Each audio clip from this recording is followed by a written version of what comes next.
હાલ પાણીપુરી ખાનારા લોકો માટે એક દુઃખદ સમાચાર સામે આવી રહ્યા છે।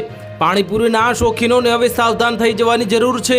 પાણીપુરી ખાતા પહેલા 100 વાર વિચાર કરવાનો સમય આવ્યો છે। અમદાવાદમાં પાણીપુરીમાંથી હાડકું નીકળ્યું છે। શહેરના રાણીપ પાસે પાણીપુરીની લારીમાંથી નાનકું એવું હાડકું નીકળ્યું હતું। કૃષ્ણા બેલ પકોડી સેન્ટરનો વિડીયો વાયરલ થયો છે। જો કે સવાલ એ છે કે આખરે આ કોનું હાડકું છે। રાણીપમાં BRTS બસ સ્ટેન્ડ પાસે ટ્રાન્સક્યુબ પ્લાઝા પાસે ઊભી રાખવામાં આવતી કૃષ્ણા બેલ પકોડી સેન્ટરનો આ વિડીયો વાયરલ થઈ રહ્યો છે। તેમાં એક યુવતી કહી રહી છે કે અમે અહીં પકોડી ખાવા માટે આવ્યા હતા। મારી માતાએ પહેલી પકોડી ખાધી તો તેમાંથી વાળ નીકળ્યો તો અમે એવું વિચાર્યું કે ચલો જવા દઈએ, એ અમારી ભૂલ હતી।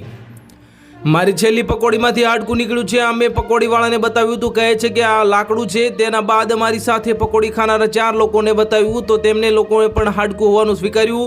હવે કહે છે કે મને માફ કરી દો, હાડકું ઉડીને આવ્યું હશે। મારી જિંદગીમાં અમે ક્યારેય નોનવેજ ખાધું નથી અને આજુ હાડકું અમારા મોઢામાં આવી ગયું છે। આના જવાબદાર કોણ છે? અમે તમામ જગ્યાએ ફરિયાદ કરી પણ કંઈ નથી થયું। શુક્રવારે બનેલી આ ઘટનાનો વિડીયો વાયરલ થયો છે। જો કે યુવતીની ફરિયાદ બાદ પણ રાણીપ પાસે ઊભા રહેતા કૃષ્ણા બેલ પકોડીવાળા સામે હજી કોઈ પણ એક્શન લેવાયું નથી, ન તો આરોગ્ય વિભાગ તરફથી કોઈ પગલાં લેવામાં આવ્યા।